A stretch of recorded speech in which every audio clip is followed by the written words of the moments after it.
So I was watching the X Zone TV channel last night when I was abducted by aliens, and they kept repeating to me over and over again, simultv.com, simultv.com. What's simultv.com? That's what I asked them. They had it written on the side of their UFO. How do you spell that? UFO. No, I mean simultv.com. simultv.com. simultv.com. Right. simultv.com. Interesting that you were abducted by aliens in a simultv.com UFO last night. Oh, yeah? Yeah. Now that you mention it, I remember now last night I was awakened from a deep sleep. My great-grandmother was standing there. She said she'd come from the hereafter to tell me about simultv.com. She even spelled it out for me. simultv.com, sonny boy. simultv.com. simultv.com, sonny boy. Wow. Yeah. Guys, you'll never guess what my psychic guru just told me. simultv.com. Exactly. Are you guys psychic too? Of course. We all know about simultv.com. simultv.com. The X Zone Radio Show with Rob McConnell is largely an opinion talk show. All opinions, comments, or statements of fact expressed by Rob McConnell's guests are strictly their own and are not to be construed as those of the X Zone Radio Show or endorsed in any manner by Rob McConnell, rel-mar McConnell Media Company, the X Zone Broadcast Network, its affiliated networks, stations, employees, or advertisers.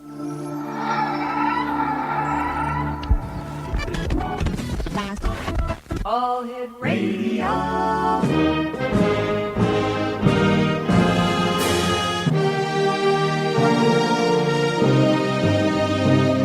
Welcome to the X Zone, a place where fact is fiction and fiction is reality. Now, here's your host, Rob McConnell.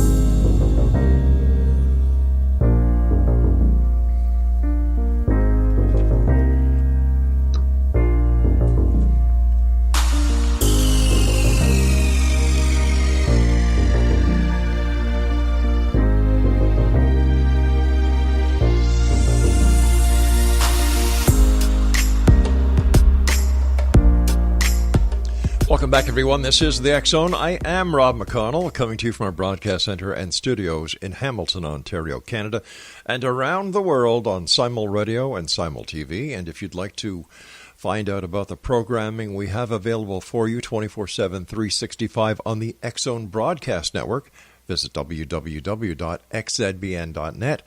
And for all the information and programming schedule of the X Zone TV channel on Simul TV, visit their website, simultv.com.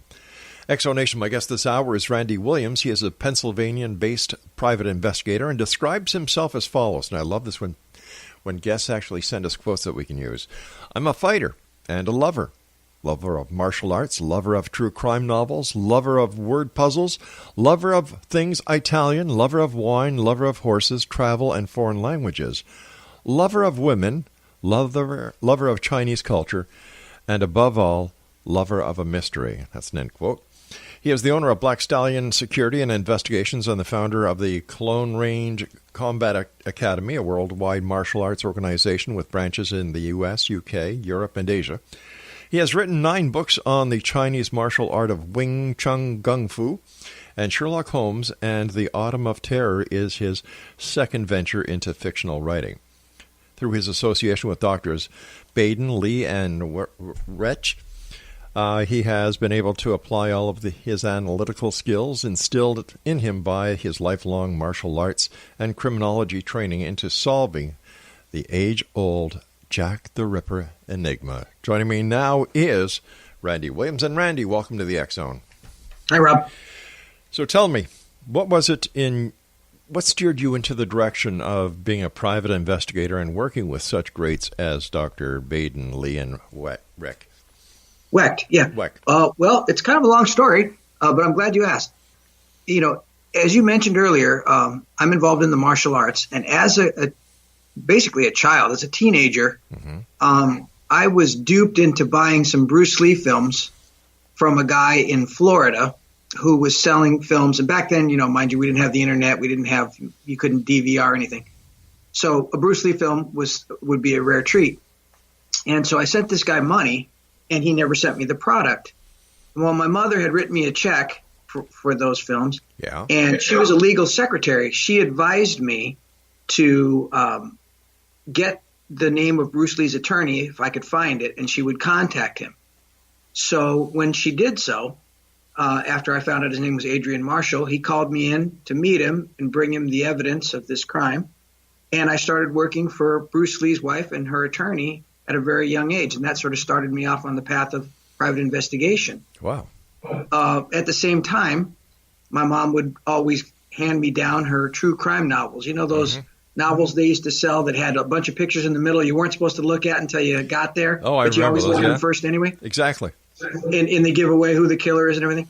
Well, she would hand me those books down, and I would read those and became fascinated with police methodology, how they would catch these guys working backwards, and a lot of the factors that would happen in the cases.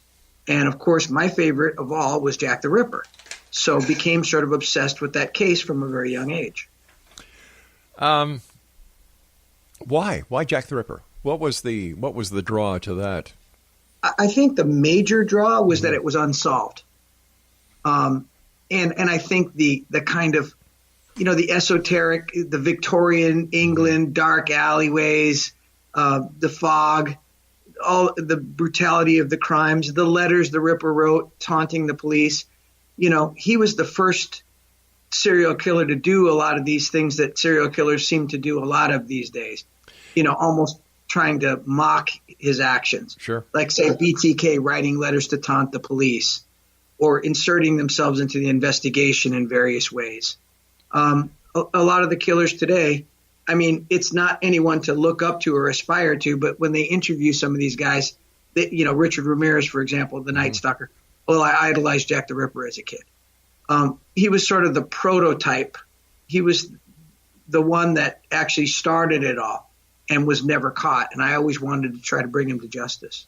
Tell us about your co-authors who are very famous in the world of forensics and criminology. In fact, we've had the pleasure of having Dr. Lee on the show and Dr. Wecht on the show. So tell us, how did you meet with these guys and how did they collaborate? Well, it's with the greatest pleasure and pride that I would announce that my co-authors are three of the world's top criminologists. Actually, they prefer to be called criminalists rather than criminologists. First off, we have Dr. Michael M. Baden, who was formerly the chief medical examiner, the coroner for New York City for over 25 years. You know, he's been called in on a huge number of high-profile cases such as the Kennedy assassination, Elvis Presley's death, John Belushi, Klaus von Bülow. Remember that movie where with the Klaus von Bülow case? I think it had Glenn Close. Yes, I do. Yeah. I can't remember the name of the movie, but, you know, that case. Dr. Baden was also actually contracted in the 1960s by Scotland Yard to go to England and try to solve the Ripper case himself. Wow. But he was unable to do so at the time due to the lack of evidence that he was provided. Speaking about the lack of evidence, do you think there'll ever be enough evidence to make a conclusive investigative finding on who Jack the Ripper really was? Well, I'm so glad you asked me that because one of my friends, in fact, the person who introduced me to Dr. Baden, is the district attorney for my area in Pennsylvania, my county.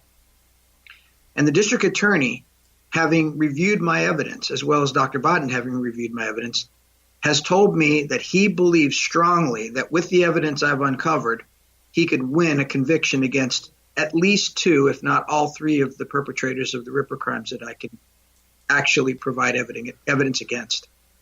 How did you come across this evidence? Well, basically, I've created a sort of, you could call it an algorithm, although that's kind of a big fancy word.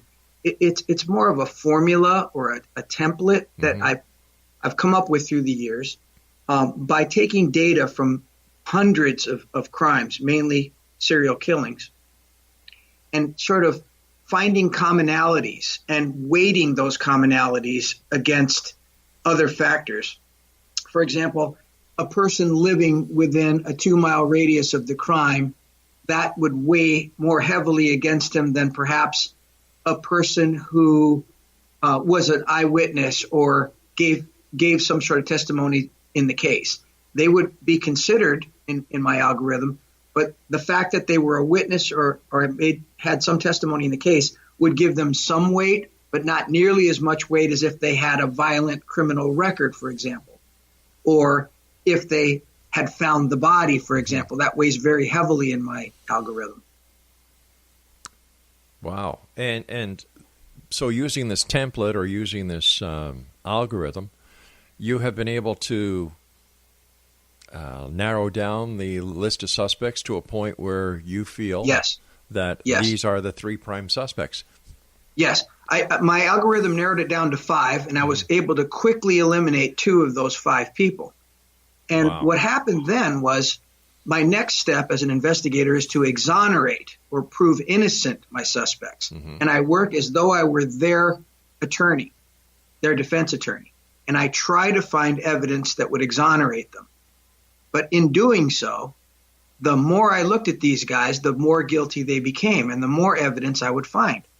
And I liken it to low-hanging fruit in the sense that there's a very good reason, which I'll explain to you tonight, why no one ever looked at them as serious suspects in the crime. There's a very good reason because it was a very, very clever ruse on the part of one of them that exonerated them all for 130 years, or appeared to exonerate them all.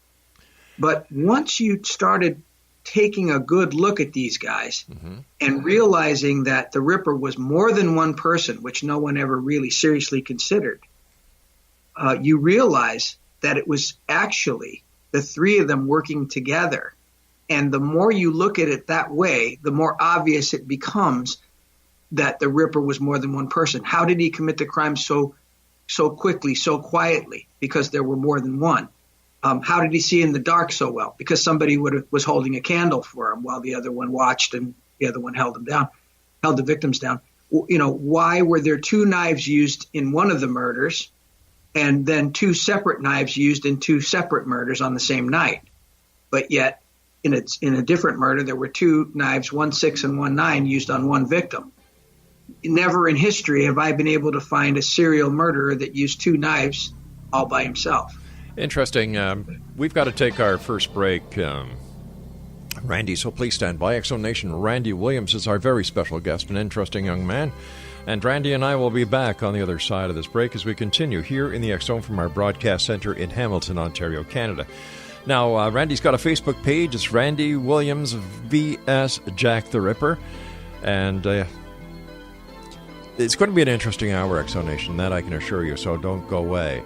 The X-Zone, a place where people dare to believe and dare to be heard, Monday through Friday from 10 p.m. Eastern until 2 a.m. Eastern. Of course, that's Eastern Daylight Time. With yours truly, Rob McConnell from our broadcast center and studios in Hamilton, Ontario, Canada. Don't go away.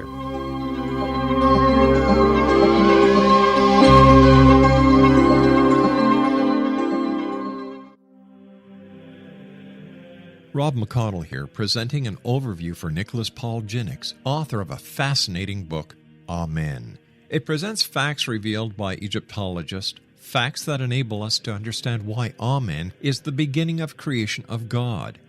It provides recommendations for religious leaders of the major religions to unify their beliefs and teach the Word of God. Love one another. Amen informs people how mankind conceived God. It was the Egyptians that developed the concepts of a soul, a hereafter, and Son of God. And finally, after the worship of many gods, they conceived the belief in one universal God, the maker of all there is. For more information, visit www.futureofgodamen.com. That's www.futureofgodamen.com.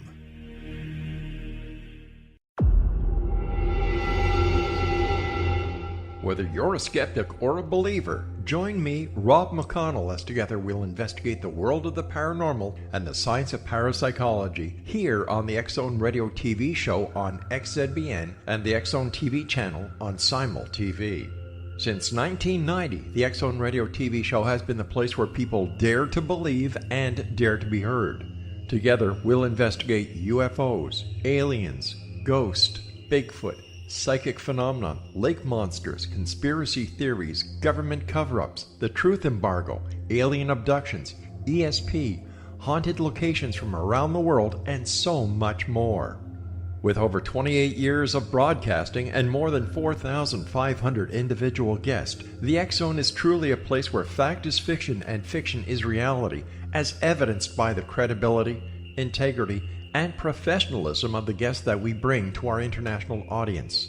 If you have seen a UFO, had a close encounter, seen a ghost, Bigfoot, lake monster, or a story that you would like to share or have investigated, contact me, Rob McConnell, by sending me your email to xzone@xzoneradiotv.com, or you can call toll-free 1-800-610-7035, extension 143, and on Skype, X-Zone Radio TV.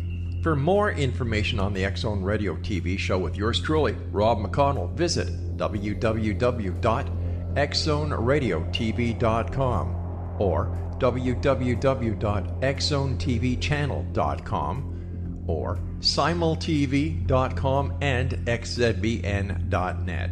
Until next we meet here in the X-Zone from our broadcast center and studios in Hamilton, Ontario, Canada, always remember, X-Zone Nation, keep your eyes to the sky and your heart in the light.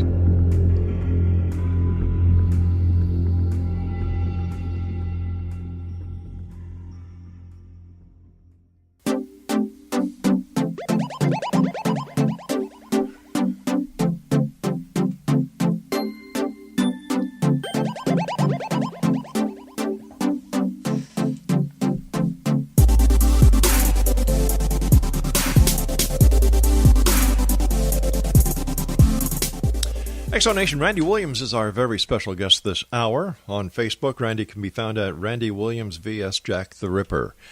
Randy, with your mind and the way that you think and the work that you've done on the Ripper case, the algorithm and the template that you made, how come you never went into law enforcement?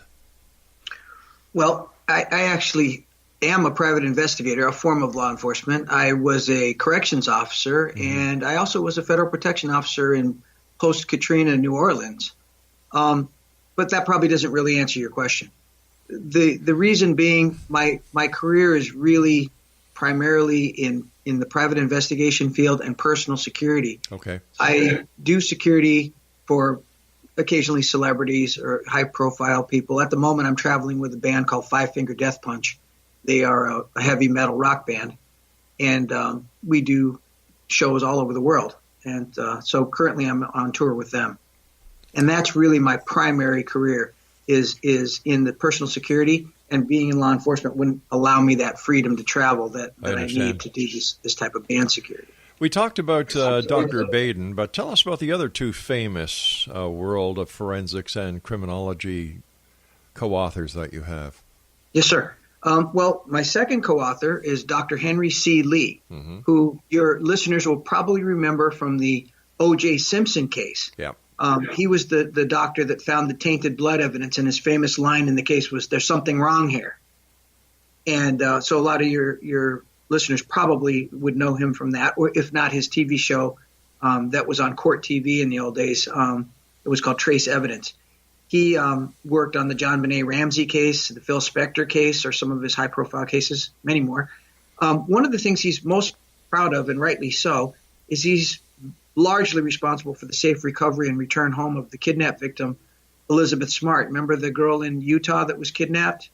No. And well, she was kidnapped and held by this sort of a religious fanatic that had her sort of dressed in robes, and he was walking around with her and his wife for almost a year. Oh, yes. No, yeah, that was Elizabeth Smart. Well, thanks to Dr. Lee risking life and limb in an experiment to figure out how it was done, after he was able to figure out the way that the guy did it, he knew that it could only have been a certain person to have done it, notified the authorities, who put out an all-points bulletin for this guy, and he ended up being captured, and Elizabeth Smart returned home safely. Fascinating. No, I had the pleasure of having Dr. Lee on the show many years ago, and he is truly a fascinating person. Truly is. And in fact, very much so. The third He's also a Kung Fu expert. Really? He won all Taiwan Kung Fu championships in the 1960s before he came to this country. Never knew that. I'm glad that you he's told an us awesome about that. martial artist as well. And then I have Dr. Cyril H. Wecht. Yeah. And Dr. Wecht is a household name or a household face recognized by anyone who watches sort of 60 Minutes, 48 Hours, Forensic Files. Exactly. You know, the true crime junkies. Well, Dr. Wecht was the medical examiner for Pittsburgh for many, many years. And his high-profile cases are many. John F. Kennedy, Robert F. Kennedy assassinations, Elvis Presley, John Benet Ramsey, O.J., Dr. Jeffrey McDonald, remember the Green Beret Yep. that was accused of killing his whole family? The Waco, Texas Branch Davidian fire.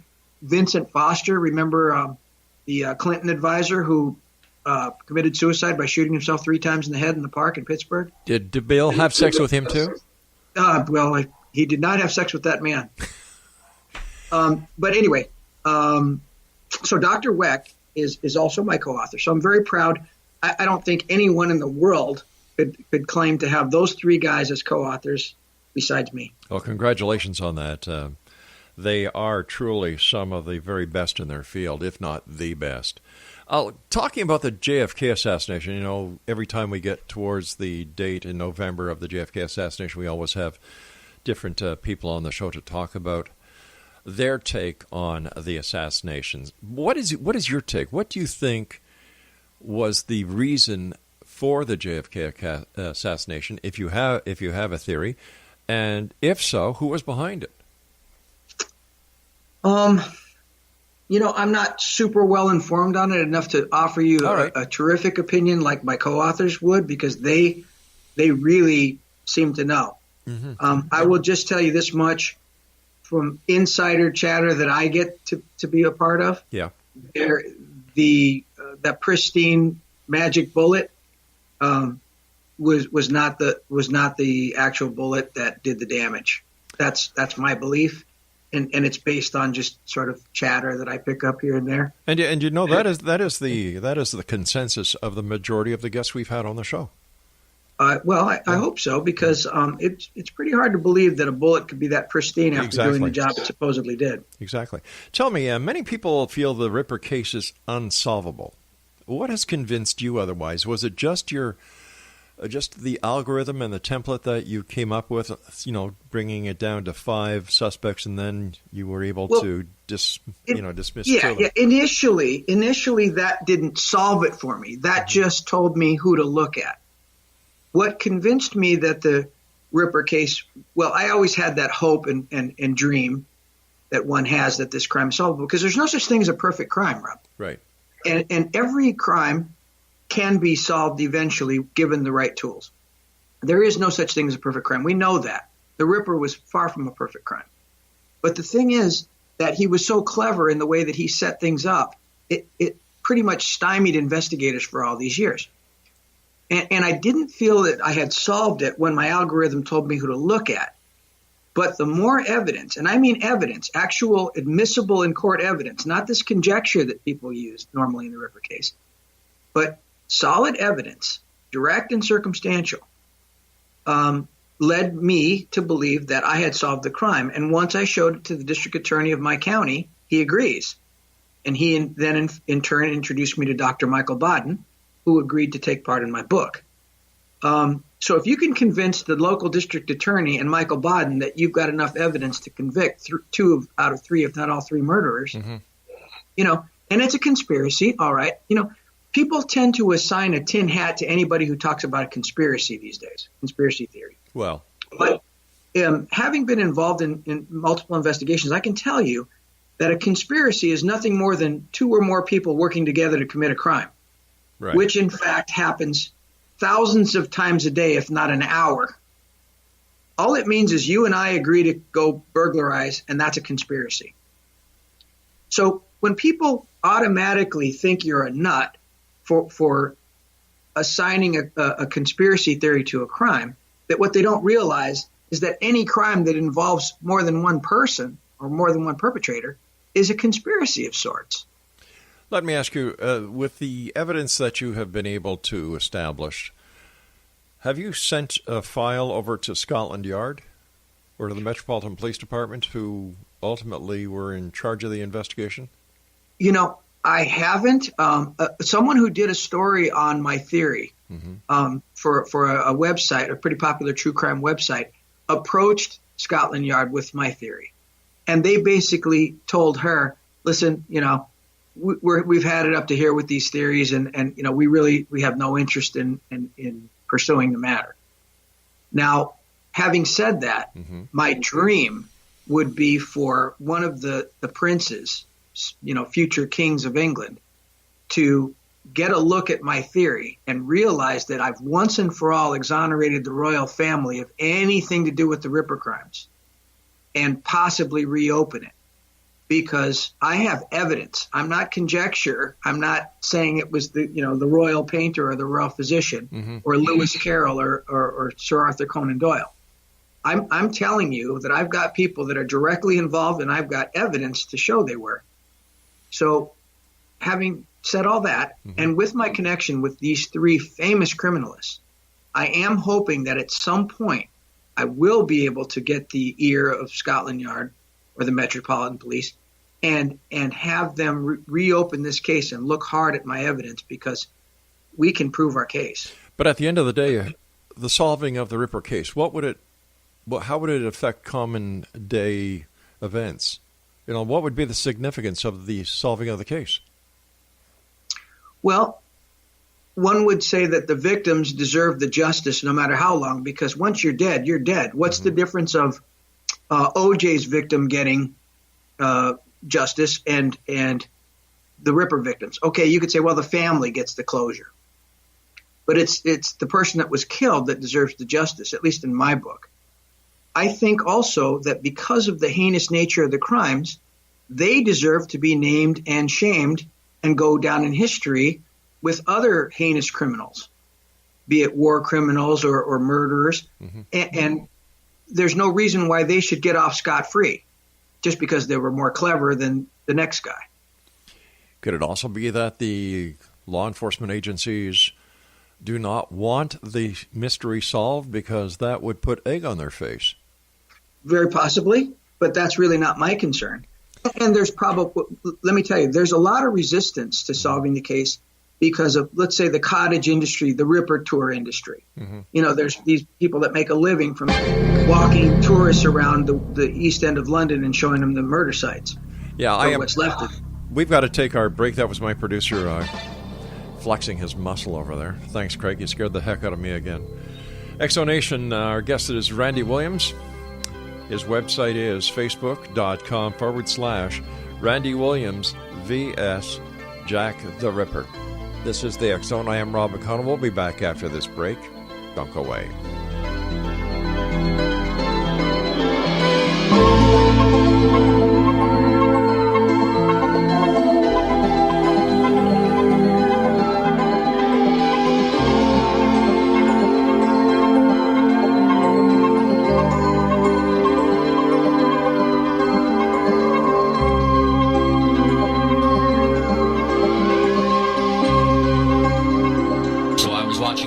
TV channel last night when I was abducted by aliens, and they kept repeating to me over and over again, simultv.com, simultv.com. What's simultv.com? That's what I asked them. They had it written on the side of their UFO. How do you spell that? UFO. No, I mean simultv.com. simultv.com. simultv.com. Right. simultv.com. Interesting that you were abducted by aliens in a simultv.com UFO last night. Oh, yeah? Yeah. Now that you mention it, I remember now last night I was awakened from a deep sleep. My great-grandmother was standing there. She said she'd come from the hereafter to tell me about simultv.com. She even spelled it out for me. simultv.com, sonny boy. simultv.com. simultv.com, sonny boy. Wow. Yeah. Guys, you'll never guess what my psychic guru just told me. simultv.com. Exactly. Are you guys psychic too? Of course. We all know about simultv.com. simultv.com. Rob McConnell here, presenting an overview for Nicholas Paul Jennings, author of a fascinating book, Amen. It presents facts revealed by Egyptologists, facts that enable us to understand why Amen is the beginning of creation of God. It provides recommendations for religious leaders of the major religions to unify their beliefs and teach the Word of God. Love one another. Amen informs people how mankind conceived God. It was the Egyptians that developed the concepts of a soul, a hereafter, and Son of God. And finally, after the worship of many gods, they conceived the belief in one universal God, the maker of all there is. For more information, visit www.futureofgodamen.com. That's www.futureofgodamen.com. futureofgodamen.com.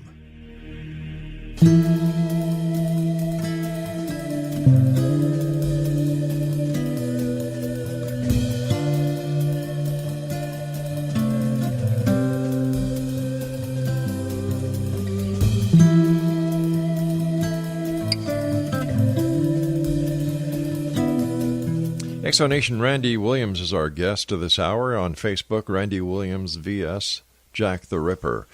I can't understand, if you have this evidence that you have solved the Jack the Ripper case, why you yourself haven't sent something to either the royal family or to Scotland Yard or to the British media. Well, the British media. My book is doing very, very well in London, in England in general at the moment. So the word's getting out. But let me put it this way: I'm sort of the victim. I don't want to make myself look like a victim, but I'm under sort of the boy who cried wolf syndrome, because so many people with so many crackpot theories, based on zero evidence and pure conjecture, have claimed to have solved this murder, that when someone comes along that actually has viable evidence and a real case to be made, it's very hard to get yourself heard. Now, having said that, I'm going to say that because of my co-authors and because of the success of the book, it's doing really well. Surprising, or maybe not surprising, it's doing very well. And I think that that is getting the word out. More and more people are beginning to listen to me. Even people that call themselves ripperologists. That's the sort of code word for a person who studies the Ripper case and has their opinion on the case. And I got a lot of resistance from the ripperology community when I first came out with this book and this theory. They were calling me all kinds of names and just ridiculing me. But slowly but surely, they're coming around. And people that used to ridicule me are suddenly wanting to friend me on Facebook and interested in my theory and wanting to host me for lectures and things. So it's starting to slowly make it. Taking nothing away from your friend who is a district attorney in Pennsylvania, how do we know that the evidence that he classifies as tangible evidence would be felt or looked at the same way in a British court of law? And maybe, the evidence that you both feel is substantial over in the United Kingdom would be, makes no sense. Well, the reason being is, for my money, I've convinced Doctors Baden, Wecht, and Lee, well as the district attorney in my area, and thousands of readers. But to answer your question, evidence is evidence. My suspects had prior knowledge. They had insider knowledge of the crimes that they couldn't possibly have had unless they were involved or knew someone involved in the crimes. And how did you establish this evidence? Well, a lot of it was hiding in plain sight, but wasn't looked at because, again, these guys established themselves such an ironclad alibi that people immediately discounted them, and no one ever really took a hard look at them because of this clever ruse that they pulled. Everyone always assumed that Jack the Ripper was one person, and even in the letters that he wrote to the police, he claimed to be one person, even though letters that I know and have proven are connected together and must be authentic or have three different handwritings. That's because there were three different people writing them. But in any case, these guys had some insider knowledge that they couldn't possibly have had, for one thing. Okay, let me ask you this. The three different letters, have they been given to handwriting experts to confirm that these were three different people? Because there are people who can change their penmanship many ways. Right, and absolutely. What I did was, to answer your question, yes, and you can get an expert to say anything you want, and experts have said things on both sides. So it's very difficult to, who do you want to listen to? Which expert do you want to listen to? Well, because experts have said it's the same guy, it's different guys. That would depend on if the British authorities took this to heart, who they brought into the case to authenticate it. Exactly. And you can find an expert that'll back up what I say, and you'll find people that will go against what I say. Yeah. But I'll tell you this much. You in the ripperology community, you can hardly find any two people that agree on anything. Right. But the one thing that, to me, anyone who disagrees with this is pretty much off their tree. One of the letters written by Jack the Ripper came with a piece of the victim's kidney in a cardboard box. And it was sent to George Lusk, the president of the Whitechapel Vigilance Committee. It was a bunch of vigilantes that went around beating up innocent Jews in the name of catching Jack the Ripper. So the local Jews hated this guy. That's why he got the kidney and not the police and not the newspaper. They were taunting this guy because he was harassing innocent Jews in their neighborhood. In any case, we know that letter is authentic because it came with the woman's kidney, for God's sake. Although you'll find people that'll argue with that one too. And they'll say, well, an enterprising journalist got his hands on a piece of kidney that exactly matched the other kidney down to the amount of renal artery that was missing, as well as the same disease of the kidney. But believe me. But without forensic evidence, how could that be taken as direct evidence? It's not direct evidence. Well, I don't know how schooled you are in the law, but the medical examiner, Dr. Openshaw, ruled it to be the kidney of the victim that was missing from the body. So would that not be direct evidence? Yes. Well, that's the way I look at it. So if we say that the medical examiner deemed that kidney to be the kidney of Catherine Eddowes, complete with Bright's disease and 1 inch of renal artery missing, and the angle of the cut matching the remaining piece of renal artery that was left in the body. Right. And having Bright's disease, which is a fairly rare disease, then I think it's safe to assume that was Catherine Eddowes' kidney. All right, but once again, how do you tie it all together? You're talking about a crime that happened how many years ago? 130. Okay, a crime that happened 130. It seems that every conspiracy theory, whether it be the JFK assassination, whether it be the downing of Malaysian Airlines 370, whether it be whether man landed on the moon or not. There are two sides that have evidence, have their own experts, have their own belief on the truth. So how do we differentiate, all right, in this case, that this just isn't another conspiracy theory? Well, it is a conspiracy theory. As I said, a conspiracy involves more than one person working together to commit a crime. Right, but how do we know this isn't just like the JFK assassination? Experts on both sides have totally different viewpoints.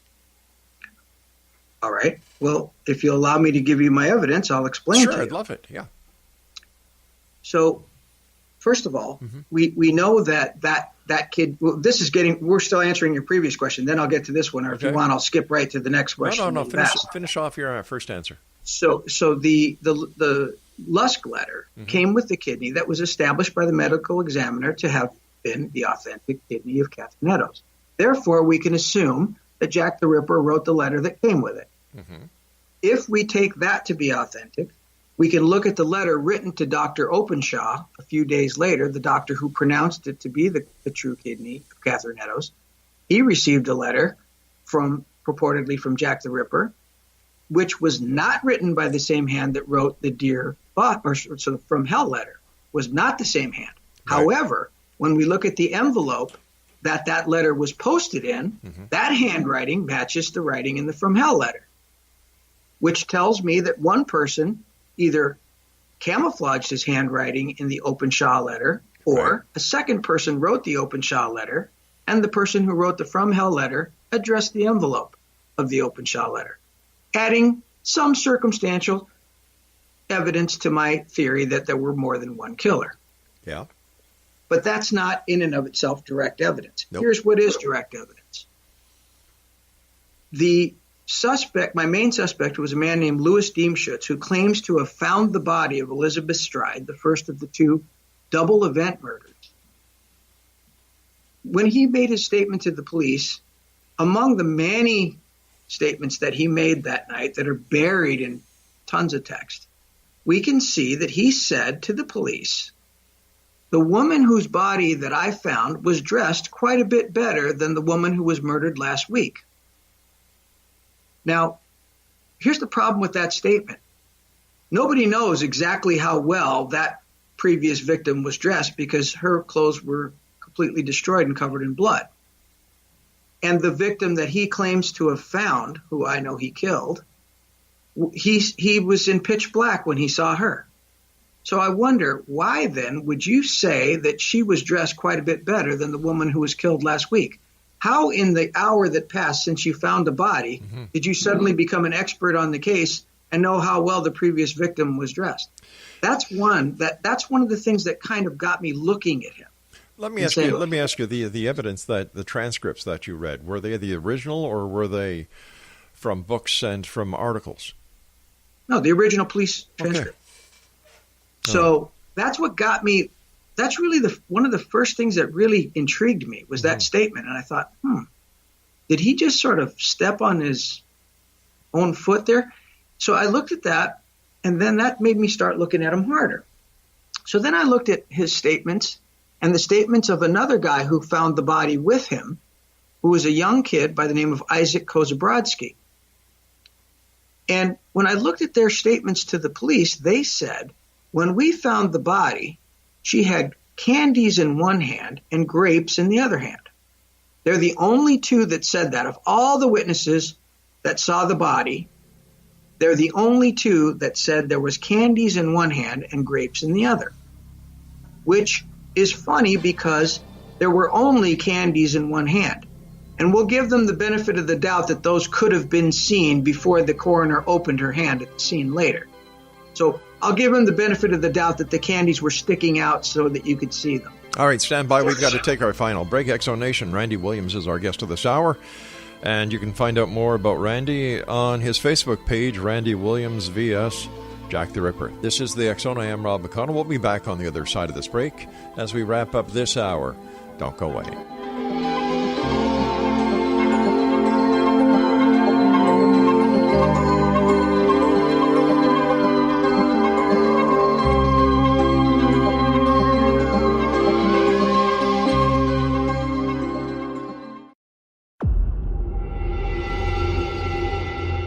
Whether you're a skeptic or a believer, join me, Rob McConnell, as together we'll investigate the world of the paranormal and the science of parapsychology here on the X-Zone Radio TV show on XZBN and the X-Zone TV channel on Simul TV.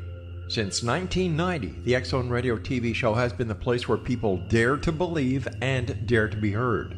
Together, we'll investigate UFOs, aliens, ghosts, Bigfoot, psychic phenomenon, lake monsters, conspiracy theories, government cover-ups, the truth embargo, alien abductions, ESP, haunted locations from around the world, and so much more. With over 28 years of broadcasting and more than 4,500 individual guests, the X-Zone is truly a place where fact is fiction and fiction is reality, as evidenced by the credibility, integrity, and professionalism of the guests that we bring to our international audience.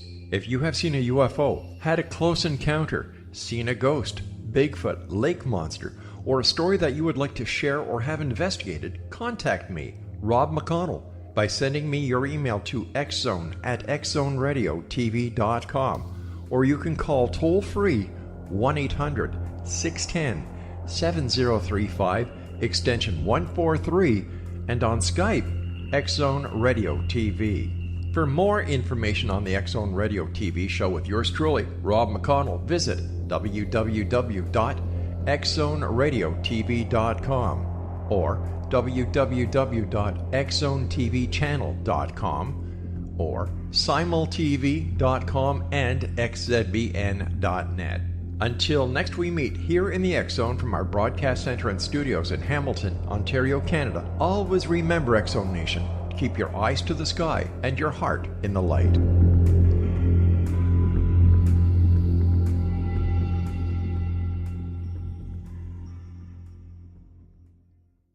You have heard of the X-Zone? Now watch it on Simul TV, plus 500 video games, live TV channels, free video on demand, worldwide, and more. Does this sound like tomorrow's television? Well, it is, but you can have it today, right now. It is Simul TV. Simul TV offers what the others only wish they could provide. 15 exclusive channels like X-Zone, Sci-Fi, and Horror. We are worldwide. No other provider offers that. 500 built-in video games. No need to have an extra expensive system. We have them included. Free video on demand. Live streaming events from around the world. interactive online network, and much more. Tomorrow's TV today. Simul TV. Sound too good to be true? Well, it's not. You can have Simul TV today. Sign up at simultv.com. Do it today.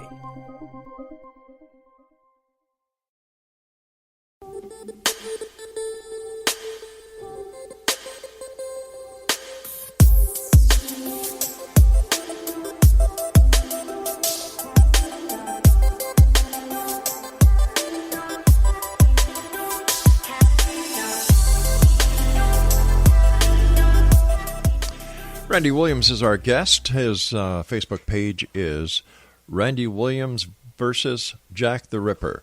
First of all, Randy, thanks so much for coming on the show.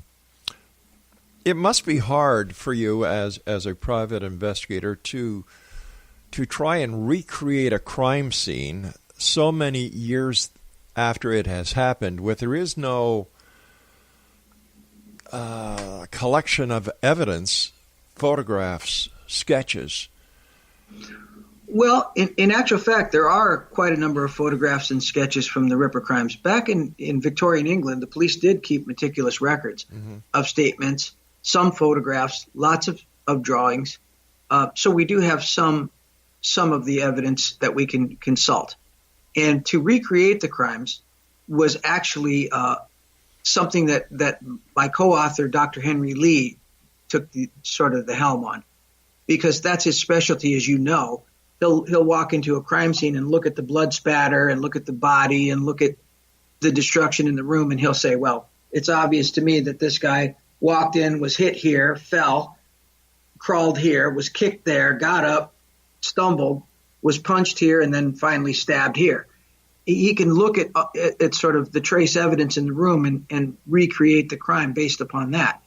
It was a little bit more of a colossal effort for him to do so using the photographs and existing evidence from the Ripper case, but he did it all the same. Was it ever established what the motive was for these murders? Well, it's not been established unless it depends on whose theory you want to follow. I have established to my satisfaction that the motive in the killings was actually a subversive action against England by the anarchists that ran the club that sort of commandeered the murders. Louis Diemschutz, the person that found the body of Elizabeth Stride, and my main suspect, was the steward of the International Working Men's Educational Club, which masqueraded as an educational club, but was actually a socialist anarchist club whose mission was to destroy England at all costs. And yes, I have proof of that. So basically, the motive here was to basically shine a light on the filthy underbelly of London. People in the 1800s thought the sun never sets on the British Empire. Tea and crumpets, Buckingham Palace, changing of the guard, polo games, fountains, and spectacles. And people didn't realize until a very salacious series of sex crimes, sex murders, took the headlines around the world. Hey, wait a minute. This is occurring within a couple of miles of Buckingham Palace. There's famine, there's disease, there's prostitution, there's murder, there's robbery. Well, we still find that today in larger cities.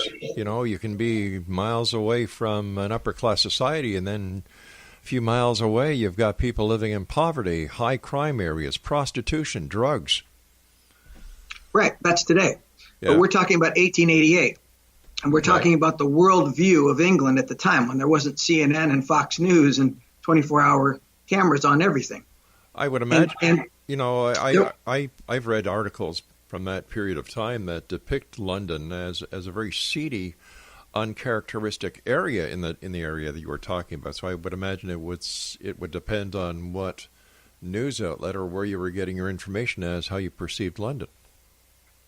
Well, if you were getting it from the Ripper murders, you would see that these things were going on. And these men were part of this club that was designed as an anarchist club to bring England down at any cost. What they were trying to do was bring the world's attention to the plight of the Jew in London, in the area called Whitechapel, the East End. They were suffering under something that was called the sweating system. And it was, in essence, a quasi-slavery of Jewish people. that came to the country fleeing oppression, thinking that they were coming to the New World for a better life, and ended up forced to live in Whitechapel in this abject poverty for slave wages, and were treated with disrespect. Were beaten in the streets, were ridiculed and mocked, even in the newspapers. And so this club that was headed by a Russian prince called Prince Kropotkin, who had, by the way, paid people to kill his uncle, the Tsar of Russia, and was exiled from his own country for having done that, and was also exiled from France and Switzerland, which is hard to be exiled from, for paying people to commit political murders. He organized this crime in the hope of drawing negative attention to the British Empire. So, who do you think Jack the Ripper was? Jack the Ripper was three men being paid by a fourth. I call them the Four Jacks. The Jack of Hearts, Louis Diemschutz, president of the International Working Men's Educational Club, costume jeweler by trade. By the way, two of my victims were buying costume jewelry just before they were killed. Why do you call them your victims? Sorry? Why do you call them your victims? Well, the victims of the crime I've been studying all my life. So I take them personally. I'm out to get justice for them. So they're my victims. Is it possible that you're too close to the case? Too close to the case? Yeah. No. There's many times where investigators are taken off a case because they're too close to it. They become obsessed with it. They can't see the forest for the trees. Well, I don't think I could have convinced Doctors Baden, Wecht, and Lee of my accuracy if I was not seeing the forest for the trees. All right. You can opine as you will, but I call them my victims because I'm looking for justice for them. I feel like I know them now. I've looked into their histories. I know all about them. In any case, I slip up for calling them that. The victims. No. That's I was just wondering why you called them my victims. That's all. All right. Well, also because people don't agree on the victims. People have a set of victims that they believe were victims of the Ripper, and others that they feel were random killings that had nothing to do with Jack the Ripper. So I have a set of 13 that I call my victims, in the sense that I believe they were Ripper murder victims, and I could prove it using a mathematical formula that I could share with you if I have time. We've got about 3 minutes. Okay. Well, we have to pick and choose. So I'm still trying to answer your previous question about the Rippers. Yeah. Louis Diemschutz, costume jeweler, the Ripper, and a horseshoer, a farrier by trade. Costume jeweler and farrier. The best eyewitness to the Ripper crimes described the Ripper as being covered in costume jewelry. The most prominent piece was a horseshoe tie pin. My main suspect was a costume jewelry salesman who found a body, and he was a horseshoer. So, circumstantial, I'll give you that. But it's answer me this. Why would the person who committed the murder claim to be the person who found the body? Well, you could ask that of any of thousands of people that have done the same thing. How many serial murderers have inserted themselves into the investigation by pretending to have found a body? But how do you know this? But how do you know that was the case in this case? Well, because all of the evidence that I gathered against him afterwards shows that he was the killer. It only the fact that he found a body helped me even consider his name in the case. It doesn't convict him. It only was a weighted factor in my looking harder at him than anyone else. Because we know historically that serial killers insert themselves into investigations. Ted Bundy, John Wayne Gacy, Atlanta child murderer, Wayne Williams. But would you Edmund Kemper. But would you agree that it's not a 100% serial killer fact? Of course it's not. Nothing is. Or we could solve any serial killing immediately. Exactly. But it's a factor. And it's one of many factors that led me to him. All right, so do we have time to quickly go through one of your mathematical equations? Well, it's up to you if we have the time. I have all the time in the world. Well, I don't. I've got about a minute and a half now. Well, then it's not going to happen. All righty. So where can people get copies of your book again, Randy? On Amazon.com, it's called Sherlock Holmes and the Autumn of Terror. And do you have any more books coming out in the future, Randy?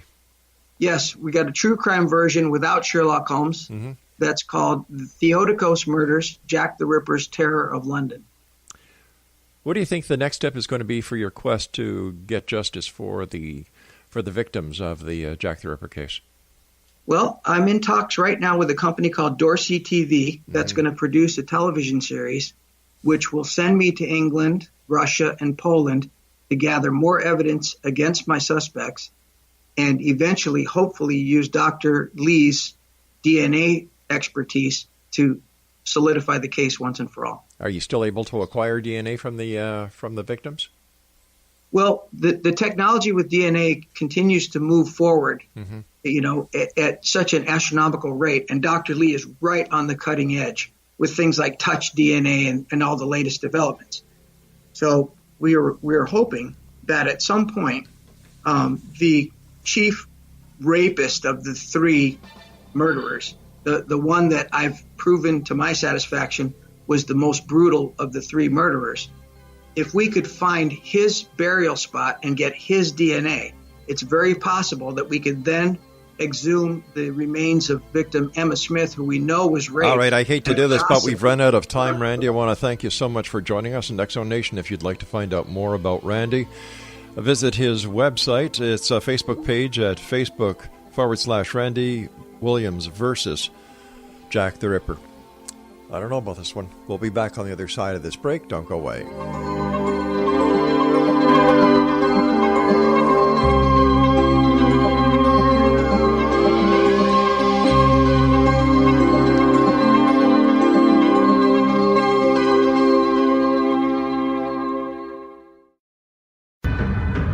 If you are looking for a safe, zero-calorie, natural option to the harmful artificial sweeteners on the market today, Just Like Sugar is what you're looking for. Just Like Sugar is a wonderful natural alternative for those health-conscious people who choose a calorie-restricted diet with a great, pure, sweet flavor that tastes just like sugar. Just Like Sugar is a great natural option for people suffering from diabetes and may be useful in restricted diet programs where standard sugars are not allowed and does not cause a laxative effect of some other sweeteners. Just Like Sugar comprises a perfect blend of chicory root fiber, natural calcium, natural vitamin C, and Just Like Sugar's sweetness comes from the natural flavors from the peel of the orange.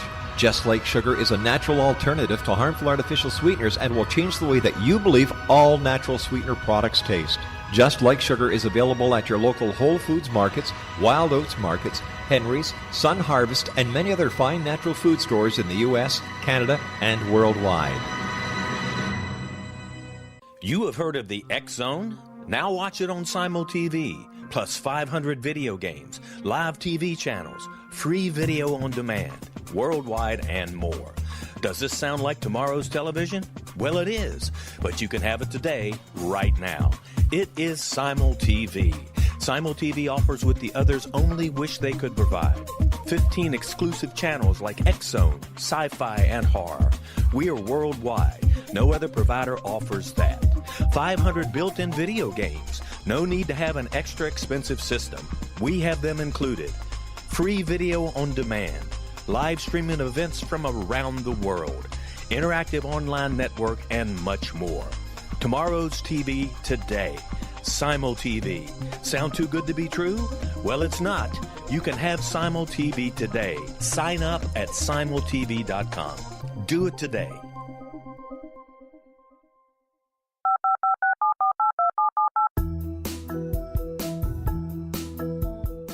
Did you know that when you're on the road with limited data or Wi-Fi, you can still listen to the X Zone Radio Show with Rob McConnell, The Science of Magic with Gwilda Wiyaka, X-1, Dimension X, Space Patrol, and every minute of the X Zone broadcast network by calling 213-401-0080, courtesy of Audio Now. No smartphone, app, or internet needed. It saves your data plan, and it's free if you have unlimited minutes. Call 213-401-0080 to listen on any phone, anytime, anywhere. Remember 213-401-0080 for the best of the paranormal, parapsychology, and sci-fi radio programming anywhere, 24/7, 365.